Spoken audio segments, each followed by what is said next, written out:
After the runaway success of the first Modern Warfare, a sequel was inevitable, and the result is Modern Warfare 2, a game that expands on its predecessor with more everything. More guns, more action, more story, and more levels to reach in its overwhelmingly rich multiplayer. But has it caught sequelitis, or is the franchise still healthy as a horse?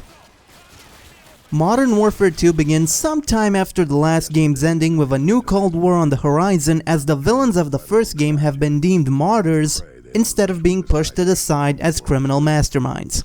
But just a few missions in, the minute you pay attention to what is happening is the minute the story falls apart, as the plot holes and nonsense keep piling up the more you play the game. The original kept things simple, but it worked, painting a bleak image of war as opposed to glamorizing it. Modern Warfare 2's story, on the other hand, takes a blockbuster approach to things, emphasizing action and spectacle. The story itself is simply a plot hole-ridden mess that doesn't really make any sense, and as such, it should come as no surprise that cutscenes and dialogue are so fleeting that you might not even notice them.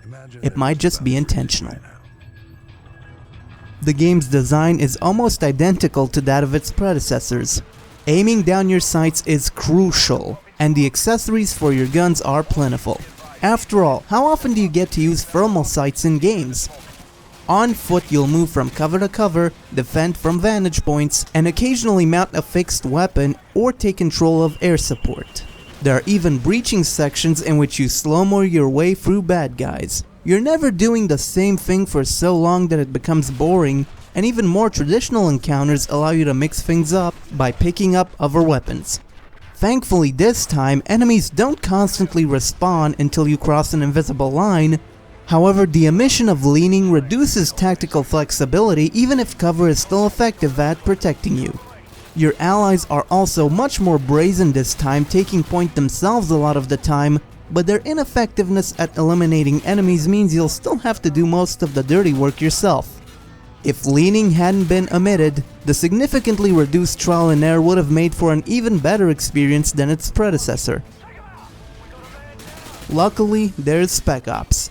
Spec Ops is the game's greatest hits, and it could easily be argued that the mode is superior to the single-player campaign, as the focus is on the excellent gameplay minus the incoherent story. Many of the missions are the same as the ones in the campaign, but with some clever twists. There is a catch, however. You will need a friend to fully appreciate this mode. While it does have a one-player option, the missions are exactly the same as in two-player, and some aren't even available for single play. Again, if you really want to enjoy this mode, play it with a friend. Controversy arose when it was announced that not only would the PC version cost $60 instead of $50, but that it wouldn't even feature dedicated servers or even more players online than the consoles. Like the campaign, the general progression is much more enjoyable, thankfully. In the first Modern Warfare, the final levels were outright tedious to reach, and while Infinity Ward has taken that criticism to heart, they might have just went overboard.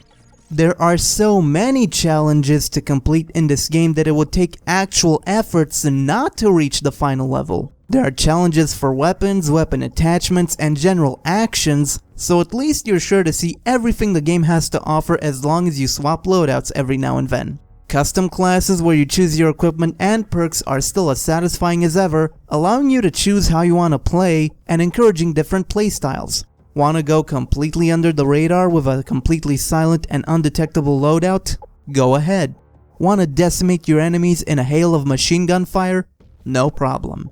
Some perks like increased health have been removed, but given that now perk 1 is an actual perk and explosives are separate, the amount of ways to play is staggering. But although matchmaking is competent and the player cap makes spawn camping a non-issue, the new killstreak system is a mess. Yes, there are more killstreaks than ever before, but while Modern Warfare limited itself to free that were only helpful if used with caution, there are now such killstreaks as Chopper Gunner, AC-130 Gunner, and even a Tactical Nuke. These are available for both teams, and while they do require anything from 11 kills all the way to 25 for the nuke, these requirements outright encourage unfair play. Being a 2009 game, hackers are thankfully not an issue nowadays, but unfortunately camping in certain spots or people using overpowered weaponry still are. In fact, don't be surprised if you end up using such exploits yourself, and when all of this is combined with the, shall we say, less than charming community, it undermines the genuinely responsive and satisfying gunplay. And last but not least, the melancholic atmosphere of the first game is replaced with a bombastic excitement that just feels wrong compared to the more reserved, cautionary approach the first had towards war in general. Still, Modern Warfare 2 is absolutely beautiful and still runs at 60 frames per second regardless of how much is happening on screen. Other than the completely static vegetation, there is nothing to complain about how the game looks. Audio is just as good, with a booming orchestral soundtrack, strong and distinct weapon sounds, and some really good voice acting.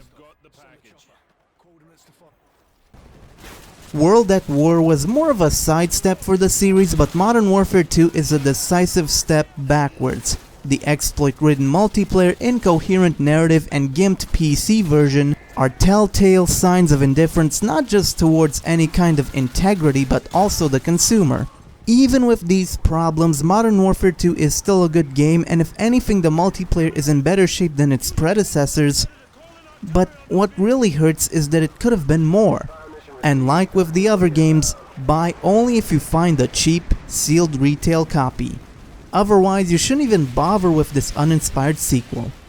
As long as you set your expectations low enough, Modern Warfare 2 does deliver enjoyment.